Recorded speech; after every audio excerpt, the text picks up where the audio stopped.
Oh wow, why is that my initial reaction? Well, it's because when I saw the Olympic website, there's allegedly Cardano there, and they even made like an announcement regarding this.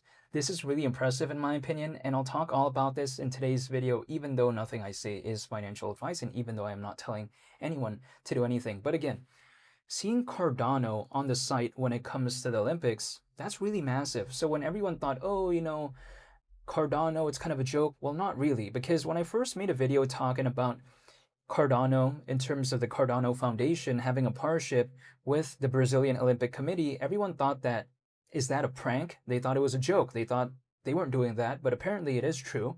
Keep in mind, the Summer Olympics, which are going to be happening in 2028 in Los Angeles, and I'll actually put a picture of me in Los Angeles, even though I haven't been there in quite a while, but besides that point, this does fit in line with what Cardano is doing with the Brazilian Olympic Committee, because in terms of the partnership that Cardano has with the Brazilian Olympic Committee, it is a 3-year roadmap, allegedly, and there's going to be an aspect in regard to AI. And if we do some basic math, 2026, right, that was announced, the partnership between Cardano and the Olympic Committee in Brazil. If we take a look at 3 years, it goes on until 2029. However, somewhere along there in the middle, in 2028, we're going to be seeing the Summer Olympics go on in Los Angeles. So this is pretty impressive stuff right here. I like the timing of it. I mean, imagine if like the roadmap was only a year. At that point, they wouldn't be able to catch the Olympics, right? Which is in 2028, the Summer Olympics. But because it's a 3-year roadmap, Cardano, what they're doing with the Brazilian Olympic Committee, allegedly going on until 2029, again, it fits in line as to when the 2028 Olympics are going to happen, which is, again, the Summer Olympics in Los Angeles. I like what I'm seeing here. People like to say, wow, Cardano's so bad in all this.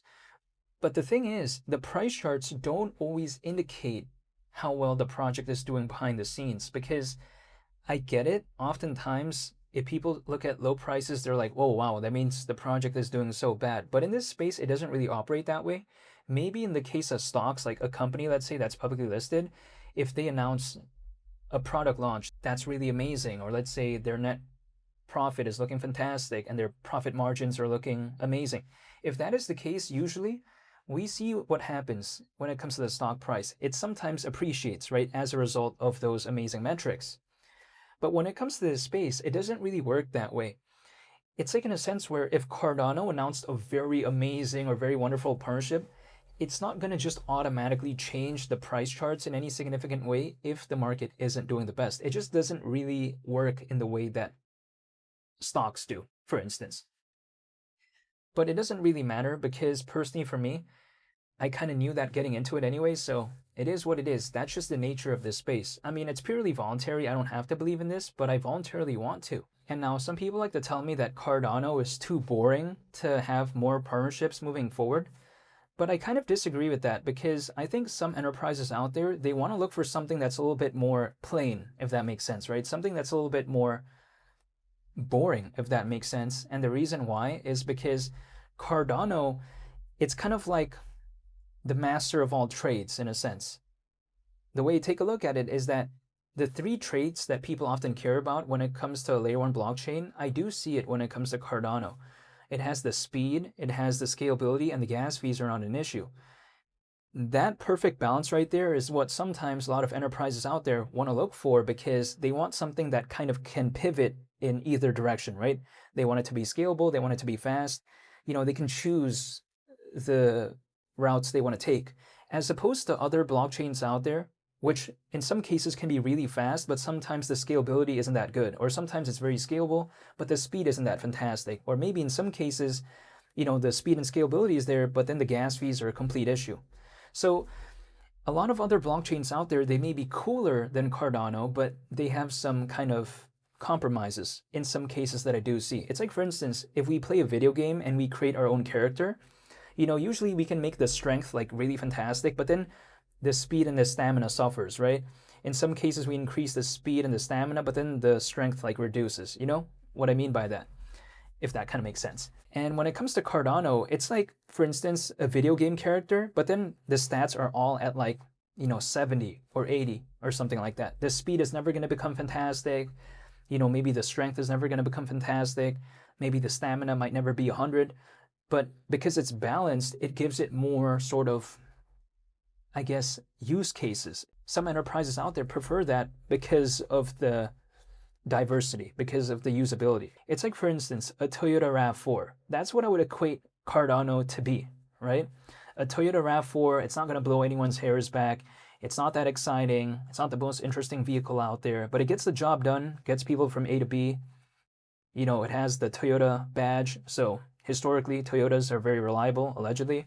And also on top of that, you know, it's just a car that gets the job done. Sometimes people don't want the extra attention. Some people sometimes don't want the flashy vibes of some other vehicles out there. Sometimes they just want a Toyota RAV4. That's kind of like Cardano. It's the Toyota RAV4, but for blockchains, if that kind of makes sense. But that's just my opinion. Now, ADA, which is Cardano's native token, it's still around 16 cents, so not looking the best, but really at the end of the day, I can't control any of this. If I'm able to dollar cost average into ADA back at 2018 levels, because keep in mind, these levels that we're seeing currently, it's what it was back in 2018, basically, at a certain point.